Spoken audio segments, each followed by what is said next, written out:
Fala pessoal, beleza? Você lembra nos últimos vídeos que a gente fez uma porção de cálculos? Todos eles foram com base na série harmônica, não foi? Só lembrando, essas são as notas da série harmônica. E todas estão presentes no trompete, no cornete, no flugelhorn. Não só neles, mas em todos os instrumentos da família dos metais, da tuba até o trompete piccolo. Bem, o problema começa aqui. Esses cálculos foram feitos por um tubo aberto nas duas extremidades. Mas esse é o caso do trompete? Uma das extremidades a gente sabe que está aberta, que é a campana. Mas e o bocal?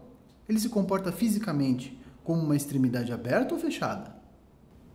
Eu vou começar falando da flauta, que é um instrumento totalmente cilíndrico e aberto nas duas extremidades. Na maioria das flautas, a nota mais grave que eles conseguem tocar é o dó grave, logo abaixo da pentagrama.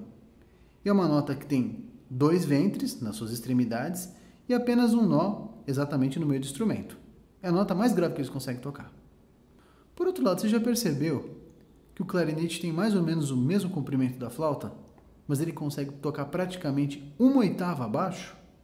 Como que ele consegue fazer isso? Bem, para entender, é lógico, a gente vai pedir ajuda do professor Dr. Massante.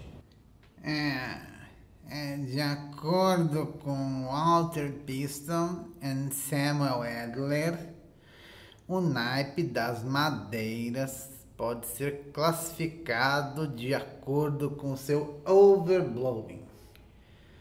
A maioria dos instrumentos tem overblowing em intervalo de oitava, mas a família dos clarinetes tem overblowing em intervalo de décima segunda. Tá cada vez pior. Bem, o que o professor Dr. Massante está querendo dizer é o seguinte: quando o músico sopra um pouco em excesso, acaba soando uma outra nota. E essa nota normalmente vai ser uma oitava acima, que é justamente a distância entre o primeiro harmônico e o segundo harmônico. Vocês já perceberam que no caso do clarinete, quando ele sopra um pouco em excesso, sua outra nota não é uma oitava, é uma outra nota. Talvez seja por isso que é tão engraçado quando o clarinete dá aquela pitada. Isso está acontecendo porque o clarinete é basicamente um tubo cilíndrico, aberto em uma das extremidades, que é a campana, mas fechado na outra. É isso mesmo, a boquilha do clarinete se comporta como uma extremidade fechada. Logo, os harmônicos dentro do clarinete se comportam dessa maneira. A primeira coisa que notamos é que o harmônico mais grave que o clarinete consegue executar tem um comprimento de onda equivalente a 4 vezes o tamanho do próprio instrumento, diferente da flauta, que tem a sua nota mais grave um comprimento de onda que é apenas o dobro do comprimento do instrumento. É por isso que o clarinete consegue tocar praticamente uma oitava abaixo dos outros instrumentos do naipe das madeiras. Outra coisa que a gente pode perceber é que o clarinete não tem todos os harmônicos, apenas os harmônicos ímpares. Por isso que quando ele dá aquela guinchada, não soa uma oitava acima, mas soa uma décima segunda acima. Tipo assim, se o clarinete estiver tocando um dó grave e acontecer o overblowing, vai soar um sol no topo da pentagrama. Dá uma olhada nesse vídeo. Note que a flauta tem todos os harmônicos da série harmônica.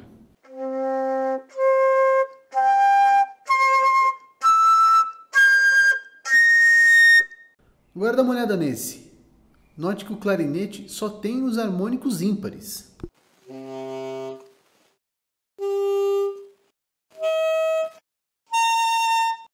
Interessante que o bocal ou a boquilha é muito mais determinante no comportamento físico que o instrumento vai ter, muito mais importante do que o próprio instrumento. Dá uma olhadinha nesse vídeo aqui.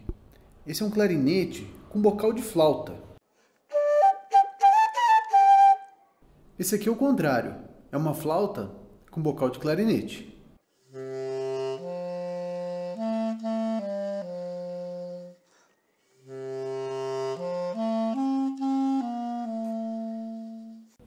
Bem, agora a gente chega num momento bastante interessante. Por que o clarinete consegue tocar muito mais grave do que o sax soprano e o oboé, sendo que eles têm aproximadamente o mesmo tamanho? E todos eles se comportam como sendo fechado em uma das extremidades e aberto na outra. A flauta é um tubo cilíndrico aberto dos dois lados, e o clarinete é um tubo cilíndrico fechado em um dos lados e aberto no outro. O oboé e o sax soprano, por outro lado, são cônicos, com uma extremidade aberta e outra fechada. E o comportamento acústico de um cone fechado de um lado e aberto do outro é exatamente igual ao da flauta, um tubo cilíndrico aberto dos dois lados. Eu vou deixar um link de uma matéria de uma universidade australiana que fala sobre o comportamento físico desses instrumentos. É possível comprovar que um cone fechado num lado e aberto do outro lado se comporta, acusticamente falando, igual a um tubo cilíndrico aberto nas duas extremidades. Eu não vou detalhar isso daqui porque envolve cálculo diferencial bem pesado. Eu vou te falar uma coisa agora que vai te chocar. Todos os instrumentos dos metais têm um comportamento de um instrumento cônico. Mesmo o trombone e o trompete. Todos eles se comportam como um instrumento cônico.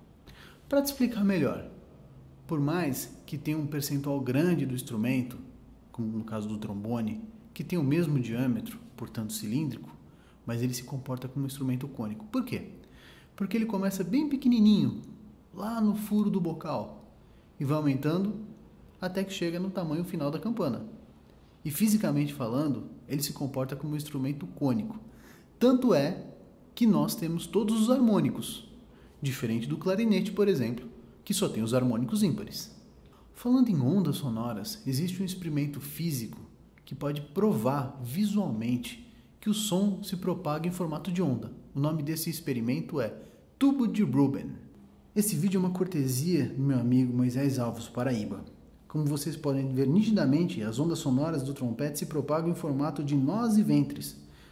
Portanto, é possível ver locais onde as chamas são mais intensas e outros lugares onde as chamas são mais fracas.